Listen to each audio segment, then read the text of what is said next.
Bonjour, nous sommes vendredi 26 février. Je voudrais vous parler des fondements même épistémologiques de la sexocyclologie.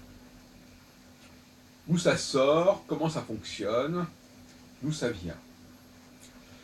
Alors, on ne peut pas dissocier la sexocyclologie de ce que j'ai appelé la subconscience, c'est-à-dire d'un processus qui est en nous, mais qui se développe à notre insu en quelque sorte.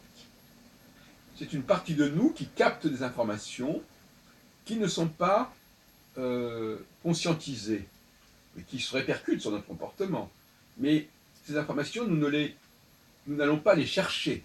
En tout cas, nous n'allons pas consciemment les chercher, mais subconsciemment, nous captons cette information. On est donc très, très loin des problématiques freudiennes sur le mot subconscient. Hein, on est clair là-dessus. On parle de fonctionnement psychosociologique qui sont propres à l'humanité, qui ne sont pas en aucune façon en soi traumatisants, qui ne sont pas... ce sont des modes de processus normaux. C'est la norme, la nouvelle norme. Et alors, c'est bien entendu, au départ, comme diraient les stoïciens, au départ, il y a plusieurs milliers, je ne sais pas combien d'années, on est dans une histoire spéculative. Enfin, on n'a pas à donner des chronologies véritablement, mais il y a des milliers d'années, l'époque du paléolithique, je ne sais pas, certaines sociétés ont décidé de tenir compte de certaines données astronomiques. Donc l'astronomie est indissociable, l'essor de l'astronomie est à ce moment-là indissociable des possibilités de développement de l'astrologie, on est clair là-dessus. Dans le cas de Saturne, par exemple, il est évident que tant qu'on n'avait pas isolé cet astre, qu'on n'avait pas découvert que cet astre avait un temps de retour de 28 ans, l'astrologie saturnienne ne pouvait pas exister. Il faut dire que les choses quand même. Il pouvait y avoir une sorte d'astrologie globale qui regardait l'ensemble du ciel à un moment donné, ponctuellement, et qui tenait compte de tout ce qui pouvait traîner dans le ciel, mais ça n'a rien à voir. Ça, c'est de l'astrosophie ou de l'astromancie. Donc ça, c'est un point. Maintenant, sur un plan pavlovien, effectivement, on revient dans la fameuse question de la transmission des caractères acquis. Ma théorie veut qu'effectivement, ces pratiques qui au départ étaient culturelles, étaient sociales, aient été et basculées et dérivées, glissées vers la subconscience. Mais tout bascule tôt ou tard vers la subconscience, puisque la subconscience, c'est ce qui permet de soulager la conscience d'un certain nombre de processus qui sont de plus en plus automatisés et routiniers. Donc, dès que quelque chose devient routinier, ça passe au l'ordre de la subconscience interne, c'est-à-dire en nous-mêmes, ou externe, c'est-à-dire par exemple les machines, les animaux, etc., les femmes, etc.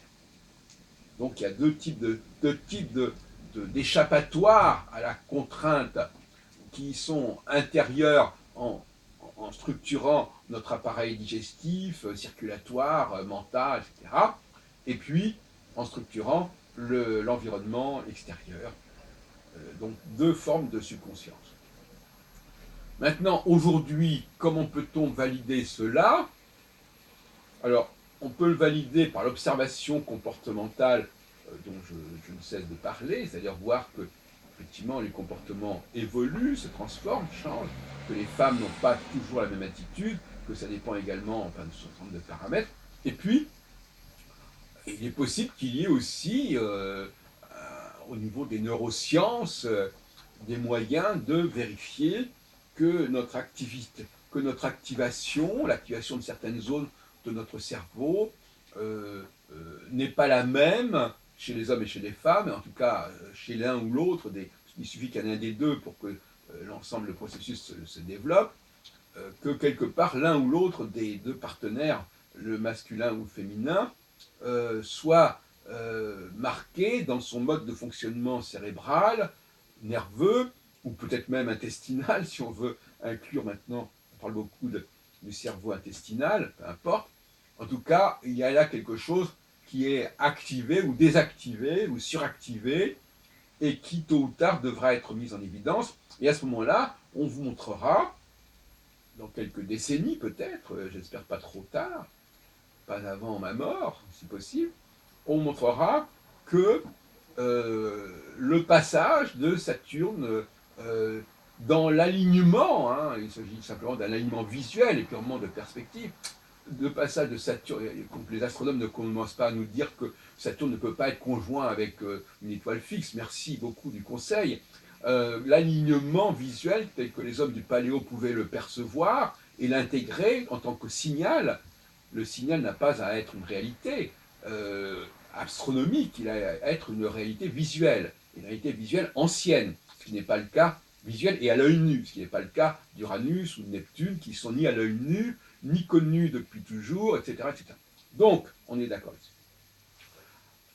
Donc, montrer, ça relève de la recherche médicale, de la recherche biologique, que, de la recherche génétique, que, effectivement, il y a, d'ailleurs sur le plan génétique, déjà la distinction homme-femme, elle est déjà établie de toute façon.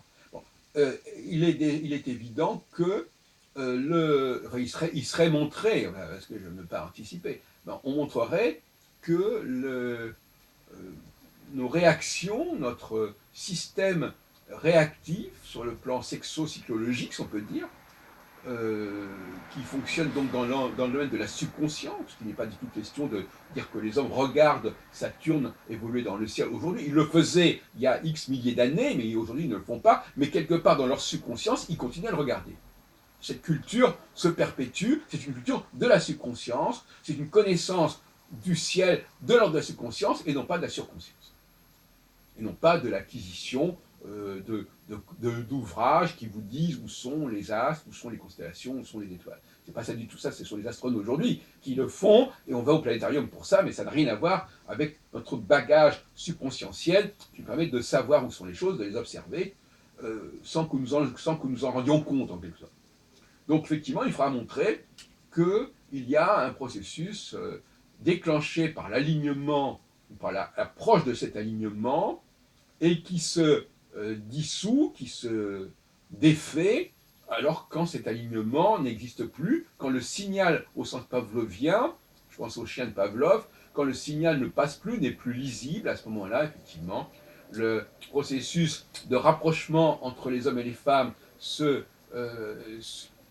s'arrête en quelque sorte, et la femme n'est plus disponible, n'est plus demanderesse par rapport à ce qu'elle pourrait recevoir de l'homme, et elle va fonctionner de façon indépendante, et c'est ce qu'on appelle la disjonction.